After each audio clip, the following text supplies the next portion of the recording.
Hi, SpongeBob! The SpongeBob! Who's SpongeBob? I said SpongeBob! Again, sorry, people.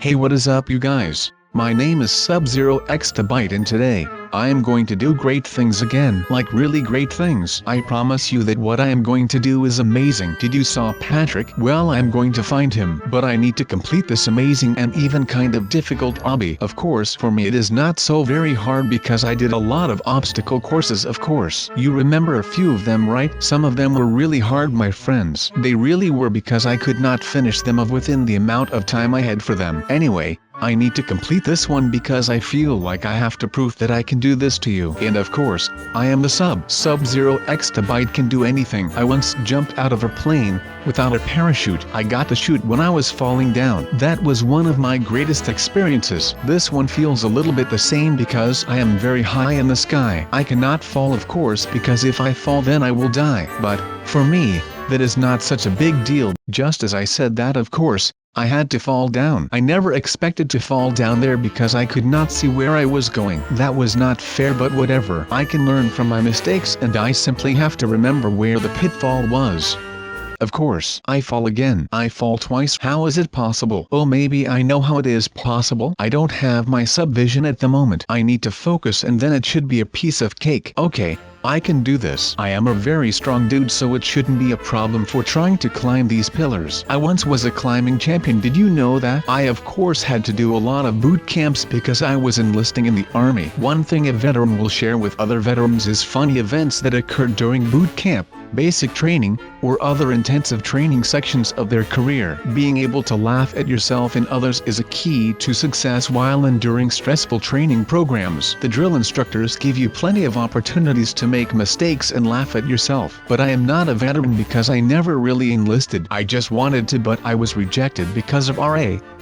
You probably know what that means, right? Ridiculous appearance. Yay. Very funny. I hope you laugh, because otherwise, I did not tell you that one before, right? I see we have got some climbing ahead of us, so I better get prepared. I can climb huge skyscrapers if you guys do like that. I do not, because it still is kind of dangerous, right? Yes. But do you know what is not so very dangerous? Climbing in a foam parkour. You can fall down because, 1, it will not hurt, and 2, it is not so very high compared to this one. If I look down, I am getting a little bit scared, if I do say so myself. There is a big thundercloud coming up, so I have to be careful right now. I don't want to die because of that thundercloud. Well, I don't think it is going to kill me, but I still have to be careful, of course, because I can easily slide of the thundercloud. A long time ago, both thunder and lightning lived among the people on this earth. Thunder was a mother sheep and lightning was her son, a ram. Neither one was very popular with the people, for when somebody offended lightning,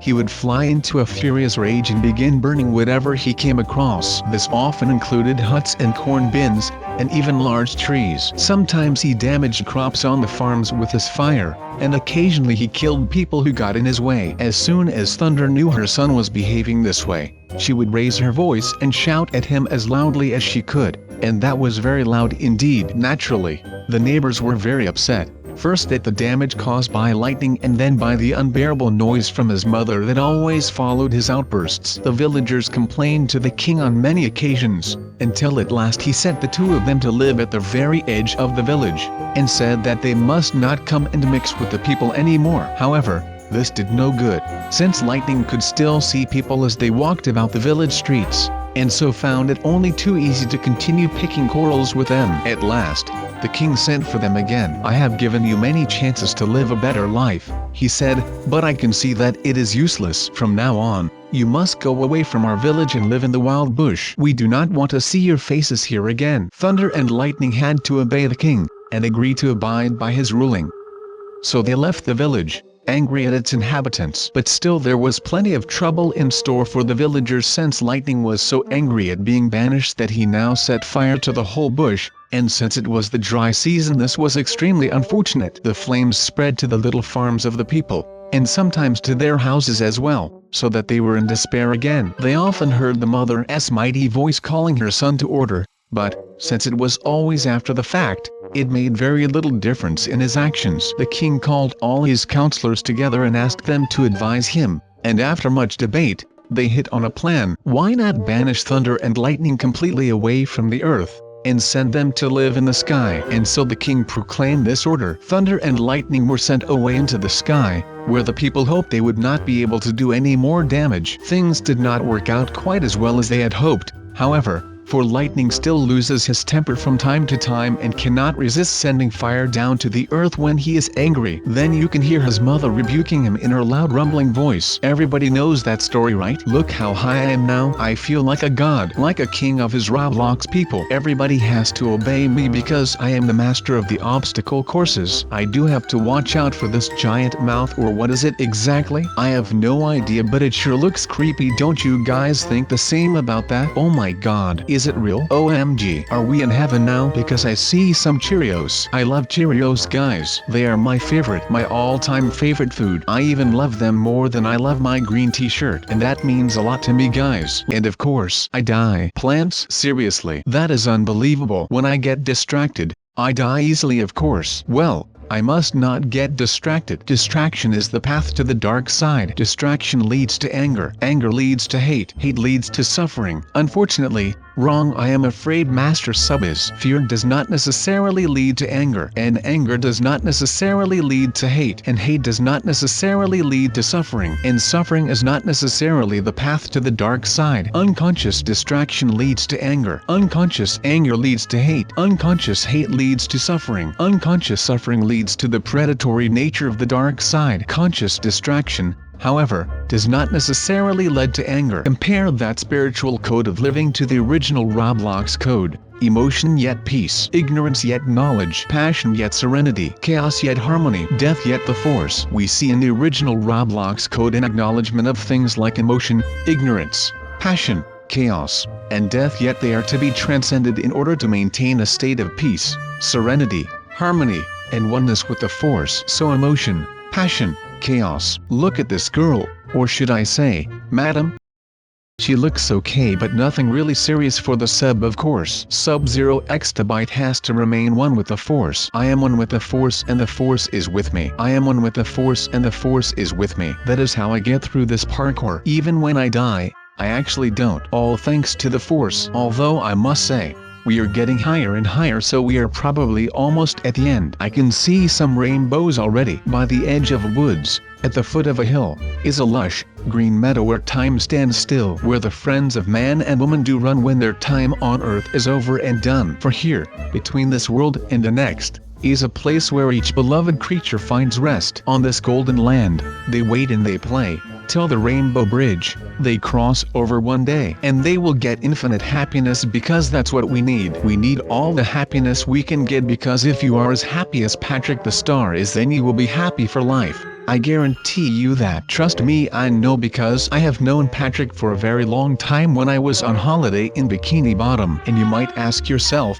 Sub, how in Roblox did you get to Bikini Bottom? Well, don't worry, my fellow Bikini Bottom travelers. It's not hard at all. You just have to take a deep dive into the ocean and you will end up on Bikini Bottom yourself. It's pretty much the easiest thing you can do when you can swim. I would definitely go give it a try right after watching this video, because who knows what you might find down there. Maybe you'll find the real Patrick Star.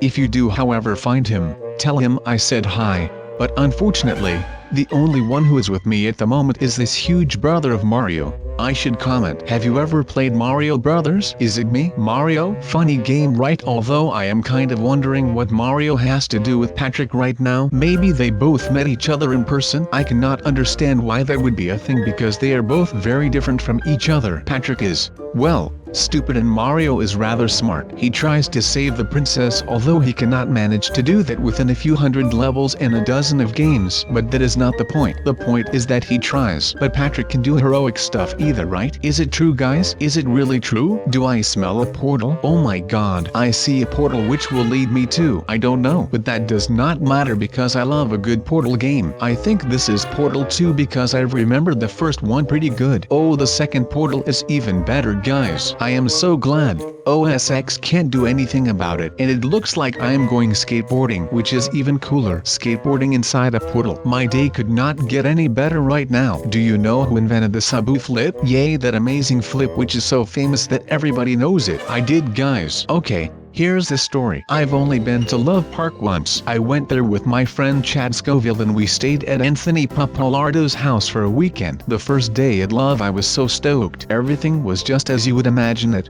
Intact. I started doing a nollie hill tail slide on the ledge off stairs, and Chad happened to be there shooting it. He was there also, and sure enough Stevie, the one and only, came around with one of his homies. I did the trick a few times, sat down to drink some water, and started skating flat again. I did a nollie inward hill front big spin on flat. All of a sudden Stevie came up to me with his friend. He said, "What do you call that trick?" I told him what it was. He said, "That's not gonna fly. You have to call it a SABU flip, because that's my nickname." I didn't know what to say, and I didn't really care what the trick was called, but he then followed up with, "I heard you did that in a few videos." So for the record, and I'm not claiming it because he may as well have did it first, but I think I got it on camera and in a video first. I was completely unaware that he did this trick. Stevie is the homie though and has always been super respectful, and I've seen him here in SF, which was cool. His chocolate part was on repeat in my house. He's a hard act to follow for sure.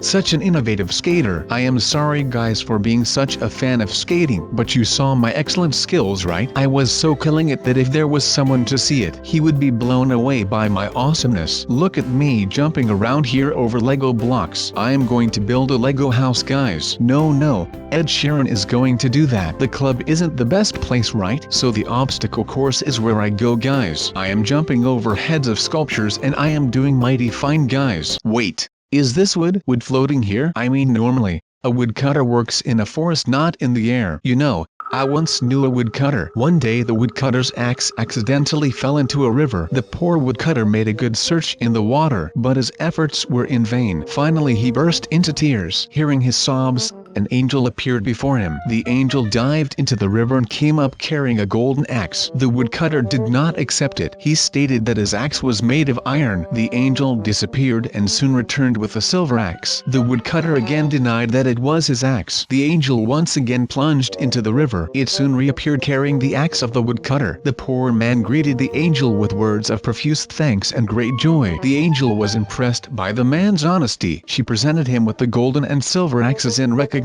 of his truthful nature, and as the axe fell in the river, so did I fell off the obstacle course. What a time to be alive, guys. I don't have to worry about falling. I can simply stand up when I want to. I do get a little bit hungry, but that is no problem for me because I know where the burger stash is located. Nobody knows except for me, and I am going to tell no one because all the burgers are mine. But I am starting to realize that I might not make it to the end of the obstacle course because I am talking about food all the time. I need to focus on these obstacles and then I will be fine. I am a free runner after all. I never go gentle into that good night. No, guys. I looked up at the black sky and exhaled slowly. The darkness squeezed in around me like a vice. My breath was barely above a whisper, but to me, it sounded like an echoing roar. I was aware of every noise I made. It felt as if the wind blowing through the hair on my arms was making a perceptible sound. I tried desperately to remain motionless. In the distance I thought I saw a faint light, then two very small green lights. They were getting closer to me, moving faster than I was running. A powerful force knocked me down. My head hit the wall and I crumpled to the filthy ground. I heard a snap and a pale green light illuminated the area around me. A large dark figure stood between me and a group of floating hamburgers. He spun his head around, but all I could make out were goggles covering his eyes. Tiny green dots illuminated the smoky glass in the brass fixtures. Beyond him, nothing but the huge, I believe it was Patrick, object's reflective eyes could be seen clearly. Years of living while as the meat had turned their bread into vile carrion. The dark form rose to its full height and towered over the creatures. His arms spread and it appeared that many smaller shapes emerged from his long coat. With power like I have never witnessed, the hamburgers were thrown about like rag dolls, just like the ones in the ragdoll factory. Anyway, I hope you did enjoy this obstacle course. It was a fun hobby, not too difficult, but I was talking too much about myself again, so maybe next time I will finish this one. See you in the next video.